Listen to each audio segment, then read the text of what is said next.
Good morning all of you. हमारे YouTube channel geography junction पे आपका हार्दिक स्वागत है।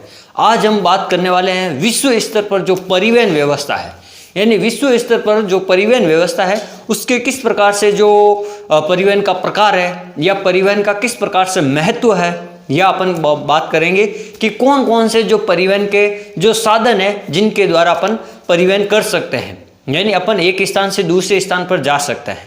तो सबसे पहले अपन बात करते हैं परिवहन, यानी किसी भी एक स्थान से दूसरे स्थान पर जाने के लिए जो साधन प्रयुक्त आता है उसी को अपन क्या कहते हैं, परिवहन साधन कहते हैं। क्या कहते हैं, जैसे मोटर गाड़ी हो, चाहे मोटरसाइकिल हो, चाहे रेल मार्ग हो, चाहे वायु मार्ग हो, चाहे जहाज हो, यानी एक स्थान से किसी दूसरे स्थान पर अगर अपन जाने के लिए जो साधन प्रयुक्त करते हैं वही आपका क्या है, परिवहन साधन है। और परिवहन साधनों का वर्तमान में बहुत ही ज़्यादा महत्व है, क्योंकि किसी भी उद्योग धंधों में जो कच्चे माल होते हैं उनको पहुंचाने के लिए, यात्रियों को एक स्थान से दूसरे स्थान पर जाने के लिए, या अपन कह सकते हैं जो अपन एक देश से दूसरे देश में जाते हैं जैसे वार्ता करने के लिए, जैसे कॉन्फ्रेंस वगैरह में भाग लेने के लिए, तो वायुयान का आपको प्रयोग करना पड़ता है।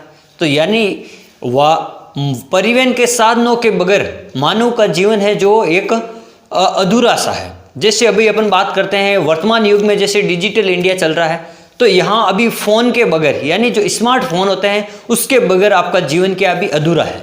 आप उठते जागते सोते हर समय आप अपने फ़ोन के साथ रहते हो। एक दिन अगर फ़ोन खराब हो जाए तो आपको पता नहीं वो दिन किस प्रकार से निकलेगा। तो इस प्रकार से अपन कह सकते हैं फ़ोन का जिस प्रकार महत्व है उसी प्रकार उससे भी कई ज़्यादा जो है परिवहन का महत्व है विश्व स्तर पर। जैसे अपन बात करेंगे कि विश्व स्तर पर जो परिवहन के साधन है वो अलग अलग प्रकार से अपन पढ़ेंगे। जैसे वायु परिवहन है, जो जल परिवहन है, फिर अपन बात करेंगे रेल परिवहन की, यानी कौन कौन से जो विश्व स्तर पर मुख्य रूप से जो रेल मार्ग हैं, या मुख्य स्तर पर विश्व पर जो कौन कौन से जो मुख्य जल मार्ग हैं, जैसे आंतरिक जल मार्ग या महाद्वीपीय जल मार्ग। अपन कह सकते हैं एक तो महासागरीय जलमार्ग होता है जो महासागरों के अंदर, और एक स्थलीय जलमार्ग या अपन महाद्वीपीय जलमार्ग, यानी जो कृत्रिम नहरें वगैरह बना के जलमार्ग का अपन उपयोग करते हैं। तो इस प्रकार से फिर अपन बात करेंगे कि जो वायुयान होता है, वायुयान जो किस प्रकार से, हवाई जहाज वगैरह, हेलीकॉप्टर वगैरह, तो उनके कौन कौन से जो प्रकार होते हैं उनके बारे में अपन बात करेंगे। तो सबसे पहले अपन बात करते हैं जो परिवहन का व्यापार की दृष्टि से बहुत ही अधिक महत्व है। चाहे कोई भी साधन हो, चाहे रेल परिवहन हो, चाहे जल परिवहन हो या वायु परिवहन, तो इन दोनों में से अगर व्यापारिक दृष्टि से बात की जाए तो जल परिवहन और आपके रेल परिवहन का सबसे महत्वपूर्ण है, क्योंकि जो भारी वस्तु होती है या अधिक मात्रा में जो वस्तु होती है वो अपन वायुयान से नहीं ला सकते, उसमें हल्की वस्तुएं, छोटी वस्तुएं इस प्रकार से ला सकते हैं। तो उसका इतना महत्व नहीं है विश्व स्तर पर, तो सबसे ज़्यादा महत्व है इनका। अगर वायुयान की बात की जाए तो यात्रियों के लिए कम समय में अगर जाना हो, अधिक दूरी तय करनी हो, तो वहां पर वायुयान आएगा। और अगर माल परिवहन की दृष्टि से अगर बात की जाए, वस्तुओं के आयात निर्यात की दृष्टि से, तो जल परिवहन सबसे सस्ता और सुलभ साधन है। जहां जहां जिस महाद्वीपों के जो महासागर या जो नहरें हैं या जो नदियां हैं, तो उनका जो जल परिवहन के माध्यम से जो जो माल इधर उधर होता है, आयात निर्यात होता है, तो उनके लिए जो वो परिवहन का सबसे सस्ता और अच्छा साधन है। जिन महाद्वीपों या जिन देशों के मध्य महासागर टच नहीं होते हैं, महासागरीय सीमा, तो उनके लिए आपको दूसरे साधन अपनाने पड़ते हैं, रेल परिवहन वगैरह। तो अपन बात करते हैं इस प्रकार परिवहन का कई सारे महत्व है। तो अपन बात करते हैं सबसे पहले कि जो परिवहन, तो परिवहन को अपन मुख्य रूप से 3 प्रकार से पढ़ते हैं। एक तो स्थल परिवहन होता है, एक वायु परिवहन होता है और एक जल परिवहन होता है। स्थल परिवहन का मतलब जो धरातलीय भाग होता है, अपन की पृथ्वी का जो धरातलीय भाग, इस पे जो अपन बात करते हैं मोटरसाइकिल वगैरह जो सड़क परिवहन के अंदर आते हैं, और रेल परिवहन के जो रेलगाड़ी स्थल भाग पर चलती है, तो उसके अंदर अपन रेलगाड़ी को पढ़ेंगे मुख्य रूप से स्थल परिवहन में। फिर अपन वायु परिवहन, तो वायु परिवहन में अपन क्या पढ़ेंगे, एरोप्लेन वगैरह जो हवाई जहाज वगैरह होते हैं उनके जो मार्ग निश्चित होते हैं कि किस प्रकार के जो हवाई जहाज वायुयान के मार्ग हैं उनके बारे में अपन पढ़ेंगे। फिर एक होता है जल परिवहन। अब जल परिवहन भी मुख्य रूप से 2 प्रकार का होता है। एक मैं बता सकता हूं कि स्थल होता है, यानी अपन महाद्वीप कह सकते हैं, और एक होता है महासागरीय। तो ये 2 प्रकार से होता है ये भी। फिर इनको अलग अलग भागों में और बांटा गया है अलग अलग। तो अपन बात करते हैं सबसे पहले अपन रेल मार्ग की बात करते हैं और रेल मार्गों को प्रभावित करने वाले कारक। फिर अपन कल रेल मार्गों के जो कौन कौन से मार्ग है उनके बारे में बात करेंगे। तो सबसे पहले मैं बता देता हूं, जो रेल परिवहन है इसका विकास लगभग आज से लेकर 150 वर्षों के बाद में अधिक होने लगा। पहले कम था रेल परिवहन का विकास, अब लगभग आज से 150 वर्ष के बाद में जब रेल परिवहन का अधिक विकास हुआ। जैसे अपन बात करते हैं भारत में 1853 में रेल का विकास हुआ, और अगर विश्व स्तर की बात की जाए तो लगभग 1823-24 में लगभग रेल परिवहन की शुरुआत की गई, 1823-24 में। और भारत में 1854, और राजस्थान की अगर बात की जाए तो 1871 में। तो ये रेल परिवहन का कुछ इस तरह से विवरण है कि रेल परिवहन कब शुरू हुआ। तो अपन बात करते हैं आज से लगभग 150 वर्षों के बाद की में जो रेल परिवहन का ज़्यादा विकास हुआ है। अब अपन बात करेंगे रेल मार्गों को प्रभावित कौन कौन से कारक करते हैं। अब रेल मार्ग को कोई कारक प्रभावित करता है क्या? हाँ, तो रेल मार्गों को कुछ ऐसे कारक होते हैं जो प्रभावित करते हैं। अपन कहते हैं ना, किसी भी देश में रेल मार्गों की संख्या अधिक है, वहां की जो रेल मार्गों की लंबाई है वो अधिक है। वो क्यों है? क्योंकि वहां कुछ ऐसी परिस्थितियां हैं जिनके कारण रेल मार्ग को बनाने के लिए ज्यादा समस्या सामना नहीं करना पड़ता, और कुछ ऐसे क्षेत्र होते हैं जहां पर रेल मार्ग बनाना संभव ही नहीं है, तो वहां पर वो कारक प्रभावित करता है रेल मार्ग को। तो इस प्रकार अपन कह सकते हैं जहां जो रेल मार्ग ज्यादा विकसित है, इसका मतलब उस देश की जो भौगोलिक परिस्थितियां है या जो उच्चावच वगैरह है या जो भूमि की जो बनावट है वो अच्छी है, इसलिए वहां पर रेल परिवहन का विकास अधिक हुआ है।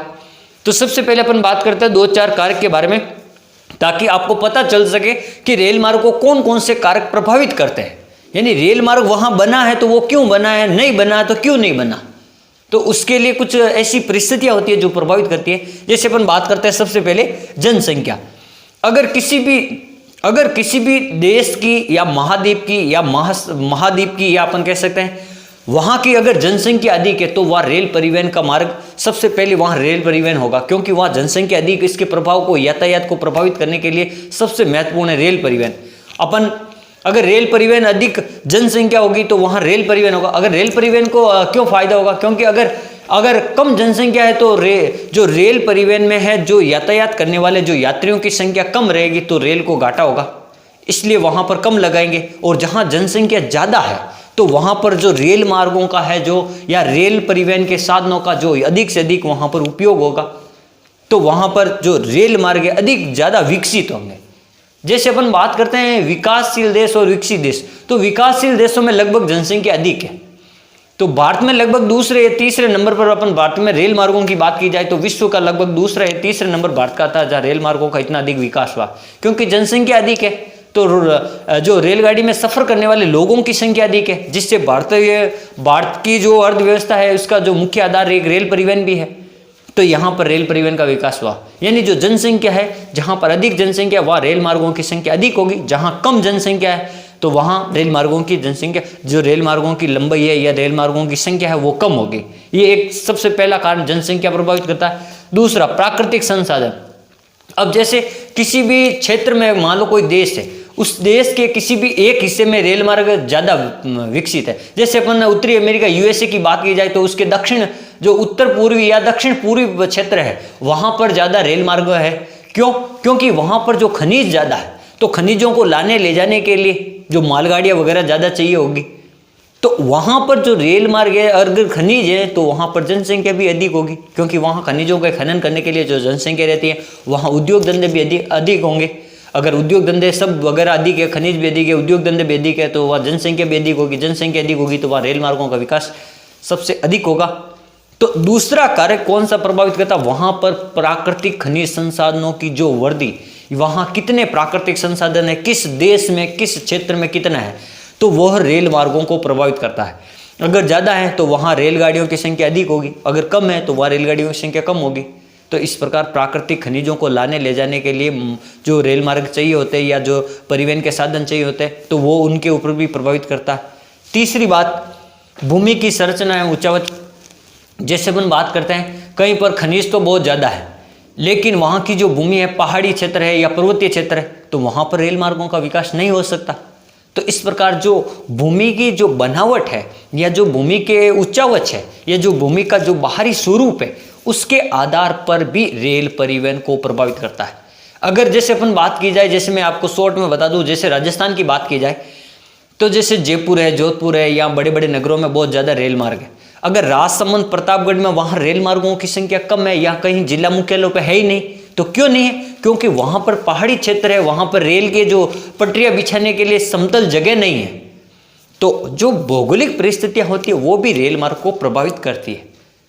जहाँ समतल भूमि है वहाँ ज़्यादा रेल मार्ग है, जहाँ समतल भूमि नहीं है वहाँ बिल्कुल भी नहीं है। कुछ क्षेत्र ऐसे ही जो जिला मुख्यालय से जुड़े ही नहीं है। तो इस प्रकार से जो वहाँ की उच्चावच है, वहाँ के भौगोलिक स्वरूप है, वो भी प्रभावित करता है। फिर बात करते हैं औद्योगिक या व्यापारिक, यानी जहाँ पर जैसे मैंने अभी उत्तरी अमेरिका का उत्तर पूर्वी या अपन दक्षिण पूर्वी बात की थी, वहाँ पर उद्योग धंधे अधिक है, वहाँ पर व्यापार के साधन अधिक है, वहाँ पर खनिज संसाधन अधिक है, इसलिए वहाँ उस क्षेत्र में रेल मार्ग, रेल परिवहन का विकास अधिक हुआ है। तो जहाँ पर उद्योग धंधे होंगे वहाँ रेल मार्ग ऑटोमेटिक, वहाँ परिवहन के साधन ज़्यादा होंगे। फिर बात करते हैं विश्व में विवरण। कुछ जो रेलगाड़ियाँ हैं उनके जो रेल मार्ग हैं, जो मुख्य रूप से उनकी अपन बात करेंगे विश्व स्तर पर जो रेल मार्ग मुख्य कौन कौन से रेल मार्ग, उनके बारे में। अब फिर अपन बात करते हैं वायु परिवहन, यानी जैसे वायु परिवहन का जो विकास हुआ है, जो लगभग द्वितीय विश्व युद्ध के बाद में ज़्यादा हुआ। प्रथम विश्व युद्ध के बाद में, प्रथम विश्व युद्ध 1914 से अपन बात करते हैं 1919 की, तो उसके बाद में जो है वायु परिवहन उसका विकास ज़्यादा हुआ है। यानी 1911 में जब अपन भारत की बात की जाए तो 1911 में जो इलाहाबाद में जो एक डाक टिकट के सेवा के वायुयान शुरू की गई थी 1911 में, तो यानी 1911 लगभग अपन कह सकते हैं प्रथम विश्व युद्ध के बाद में ज़्यादा विकास हुआ वायु परिवहन का। तो अब वायु परिवहन को कौन कौन से कारक प्रभावित करते हैं? जैसे रेल परिवहन का बता दिया, वायु परिवहन का भी बताइए। तो वायु परिवहन को सबसे पहले कारक प्रभावित करता सुरक्षा, यानी सुरक्षा की दृष्टि से वायु परिवहन सबसे उत्तम है, क्योंकि न उसको कहीं रुकने की जगह है, न कोई बात, एक शहर से सीधा दूसरे शहर में, बीच में किसी प्रकार का कोई प्रॉब्लम नहीं। तो एक प्रकार ये सुरक्षा की दृष्टि से भी महत्वपूर्ण है, सबसे बड़ी बात। फिर अपन बात करते हैं ऋतुओं की दशाएं। अब ऋतु की दशाएं किस प्रकार प्रभावित करती है? सर वायुयान तो वायुमंडल में उड़ती हैं, तो ऋतुओं से उनका क्या मतलब है? तो इसका मतलब है जैसे सर्दी, गर्मी, बारिश। जैसे कहीं अब दिल्ली से हवाई जहाज उड़ी और वहाँ जैसे जाना है, जैसे न्यूयॉर्क जाना है, और तो अपन के यहाँ तो वातावरण एकदम साफ है, लेकिन जब बीच में गए तो वहाँ पर कोहरा ज़्यादा है, घना कोहरा, वहाँ पर एरोप्लेन को सामने कुछ नहीं दिख रहा है। तो वो वहाँ पे जो ऋतुओं की जो दशाएं हैं वो भी वायुयान को प्रभावित करती है। कहीं जैसे वर्षा ऋतु के तहत कहीं हवाई जहाज वायु मार्ग के बीच में कहीं जबरदस्त तूफान आ गया, मूसलाधार तूफान आ गया, बारिश के साथ में तूफान, तो वहाँ जो कारक है वो भी उनको प्रभावित करते हैं। तो वहाँ पे आगे जो दिखेगा नहीं, तेज हवाएं चलेगी तो वायुयान का जो संतुलन है वो भी बिगड़ सकता है। तो ऋतुएं भी प्रभावित करती है वायुयान को। फिर बात करते हैं हवाई अड्डों की आवश्यक, जो हवाई अड्डे हैं, कुछ जहाँ पर विकसित हवाई अड्डे हैं, जहाँ पर न्यू टेक्नोलॉजी का प्रयोग किया गया, अत्याधुनिक हवाई अड्डे बने गए, तो वहाँ पर जो वायुयान परिवहन है वो सबसे ज़्यादा होगा, और जहाँ हवाई अड्डों की संख्या कम होगी वहाँ पर वायु परिवहन कम होगा। तो इस प्रकार हवाई अड्डे भी प्रभावित करते हैं वायु परिवहन। फिर अपन बात करते हैं भौतिक दशाएं। अब भौतिक दशाएं किस प्रकार से? जैसे कोई क्षेत्र, कोई देश है जो पूरा ही चारों ओर से दलदली क्षेत्र है, वहाँ पर एयरपोर्ट बनाने की भी जगह नहीं है, तो वहाँ पर परिवहन के साधन, ये जो वायु परिवहन के साधन भी नहीं होंगे, क्योंकि वहाँ पर इस प्रकार की कोई सुविधा ही नहीं है। तो इस प्रकार अपन बता सकते हैं कि जहाँ पर जिस प्रकार का जो भौगोलिक स्थितियाँ होती है उनके अनुसार कोई भी परिवहन हो वो उसके अकॉर्डिंग ही चलेगा, उसके अनुसार चलेगा। फिर जैसे आर्थिक दशाएं, जैसे कहीं कोई देशों के पास में ज़्यादा अधिक पैसे हैं तो वहाँ अधिक वायुयान की क्षमता होगी, और किसी के पास गरीब देश है तो वहाँ पर जो वायुयान परिवहन है वो कम विकसित होगा, क्योंकि वहाँ इन देशों के लोगों के पास में परिवहन के लिए इतने साधन नहीं है, इतने बड़े बड़े हवाई अड्डे बनाने के लिए जगह नहीं है, इतने पैसे नहीं है, इतनी फैसिलिटी नहीं कर सकते, नई टेक्नोलॉजी नहीं है, तो वहाँ पर वायु परिवहन मार्गों का विकास कम होगा। फिर बात करते हैं जैसे राजनीतिक विचार। जैसे अपन बात करें कोई भी देश, ऐसे भी देश है जहाँ पर एक देश दूसरे देश से जाना नहीं चाहते, यानी अपन कह सकते हैं दो विपरीत देश, जो कभी कभी क्या उनके मध्य इतना ज़्यादा तनाव हो जाता है, राजनीतिक तनाव, कि वो जो देश होते हैं वो वायुयानों को अपने देश के ऊपर से गुजरने भी नहीं देते हैं, क्योंकि वहाँ पर राजनीतिक हस्तक्षेप हो जाता है। तो वहाँ पर भी वायु मार्गों का जो विकास है वो कम होगा, क्योंकि उनको पता है जो ये देश है कभी भी ये आपको बीच में वायु परिवहन को रोक सकता है, अपनी सेवाओं को रोक सकता है। जैसे अभी अपन बात कर रहे हैं कोरोना काल में, जैसे ब्रिटेन से जो वायु परिवहन हो रहा है, तो उसके द्वारा वहाँ की जो उड़ानों को रोक दिया गया है। या अपन कह सकते हैं जो अभी पाकिस्तान के बीच में भारत का तनाव हुआ था, तो पाकिस्तान ने कह दिया हमारे ऊपर से कोई हवाई जहाज नहीं जाएगा हमारे, तो ये वायु परिवहन को बाधित करने लग गया। तो जो राजनीतिक विचार होते हैं या जो राजनीतिक होते हैं वो भी प्रभावित करते हैं। फिर अपन बात करते हैं जो वायु मार्गों के प्रकार। विश्व स्तर पर मुख्य रूप से वायु मार्गों के 6 प्रकार होते हैं, ये आपको ध्यान रहे। जैसे मैं बता देता हूं, अंतर महाद्वीपीय, ये अंतर का मतलब होता है अंतर, यानी अंतर कब होगा, जब दो वस्तु होगी तभी अंतर होगा। तो 2 महाद्वीपों के बीच में जो वायुयान का जो मार्ग होता है उसको अपन क्या कहते हैं, अंतर महाद्वीपीय वायु मार्ग। क्या कहते हैं, 2 मार्ग। जैसे अपन बात करते हैं, ये अफ्रीका महाद्वीप है और ये एशिया महाद्वीप है। यहां से एक महाद्वीप से अफ्रीका से एशिया है, तो एक महाद्वीप से दूसरे महाद्वीप में जब वायुयान आएगा तो ये अंतर महाद्वीपीय मार्ग हो जाएगा। तो ये जैसे कलकत्ता, जैसे न्यूयॉर्क, लंदन, पेरिस, रोम, काहिरा, तो ये न्यूयॉर्क और लंदन, जैसे न्यूयॉर्क अमेरिका का है और लंदन, पेरिस, रोम ये यूरोप के हो गए, और जो काहिरा ये वाला रोम काहिरा या अपन कैसे मिस्र की राजधानी काहिरा ये अफ्रीका का हो गया, और दिल्ली, मुंबई ये एशिया के हो गए। फिर ये जापान आ गया या टोक्यो, तो लगभग जापान तक ये 2-3 महाद्वीपों में हो गया, यानी एक से अधिक तो अपन कह सकते हैं अंतर महाद्वीपीय। फिर अपन बात करते हैं महाद्वीपीय वायु मार्ग। महाद्वीपीय का मतलब एक ही महाद्वीप है, जैसे ये अफ्रीका महाद्वीप है, जैसे ये अफ्रीका महाद्वीप, इसी में एक स्थान से दूसरे स्थान, दूसरे स्थान से तीसरे स्थान, एक ही महाद्वीप में दूसरे स्थान। जैसे अपन बात करते हैं न्यूयॉर्क, शिकागो, मॉन्ट्रियल, न्यूयॉर्क है, शिकागो है, यूएसए, ये तीनों स्थान कहाँ है, उत्तरी अमेरिका में, तो ये तीनों एक ही जगह, यानी एक ही महाद्वीप में अलग अलग जगह। फिर अपन बात करते हैं राष्ट्रीय वायु मार्ग। राष्ट्रीय वायु मार्ग का लगभग वही महत्व होता है जैसे किसी भी देश के अंदर, जैसे अपन बात करते हैं ये भारत देश की बात कर ली, इंडिया, तो इस इंडिया की अगर बात कर ली तो इस देश के अंदर भी जैसे कलकत्ता से बम्बई आ गए, या मुंबई से अपन कह सकते हैं चेन्नई आ गए, तो ये एक ही देश के अंदर जो वायु मार्ग बनता है उनको अपन क्या कहते हैं, राष्ट्रीय वायु मार्ग। जैसे दिल्ली, कानपुर, पटना, कोलकाता आदि वायु मार्ग। फिर अपन बात करते हैं प्रादेशिक वायु मार्ग। ये प्रादेशिक वायु मार्ग ही लगभग इसके जैसे ही होते हैं, जैसे किसी भी प्रदेश में छोटी छोटी इकाइयाँ, जैसे कोई भी एक प्रदेश है, जैसे अपन बात करते हैं जैसे राजस्थान, तो अभी राजस्थान में आपको पता है जोधपुर से जयपुर और जयपुर से उदयपुर के लिए ऐसे कुछ प्लान चल रहे हैं, बीकानेर, तो ऐसे कुछ हेलीकॉप्टर या प्राइवेट जेट चल रहे हैं, स्पाइस जेट जो प्राइवेट होते हैं, 6, 7 या 8 लगभग यात्री जाते हैं, वो एक ही प्रदेश के अंदर इस प्रकार से घूमते हैं। जैसे जयपुर से दिल्ली, दिल्ली से उदयपुर, जयपुर से जोधपुर, जोधपुर से उदयपुर, इस प्रकार से एक ही जिला मुख्यालय में। फिर बात करते हैं जैसे स्थानीय वायु मार्ग हेलीकॉप्टर वगैरह से, ये अपन जैसे इस प्रकार बात की, जैसे जोधपुर से बीकानेर, बीकानेर से जोधपुर, ये स्थानीय वायु मार्ग।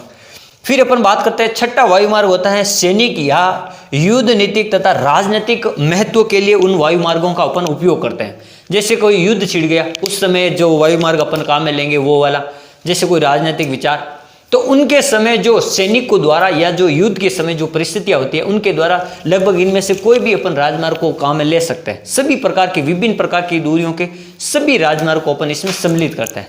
जैसे पाकिस्तान से अभी युद्ध हो गया, चीन से युद्ध हो गया, तो ये एशिया में है, लेकिन अपन काम ले सकते हैं। अब इसमें अपन ये नहीं कह सकते ये कौन सा महाद्वीपीय है, इस प्रकार से ये होता है युद्ध एवं सैनिक के रूप में। तो इस प्रकार अपन मुख्य रूप से 6 वायु मार्गों के रूप में अपन पढ़ते हैं, जो मैंने आपको एक उदाहरण के थ्रू आपको मैंने बताया। तो इस प्रकार आज हमने पढ़ा परिवहन के जो महत्व क्या है, रेल परिवहन और वायु परिवहन का महत्व मैंने बता दिया, और वायु परिवहन के जो मुख्य रूप से कौन कौन से वायु मार्ग थे उनके बारे में बता दिया। अब अपन अगले लेक्चर में पढ़ेंगे आगे। Thank you.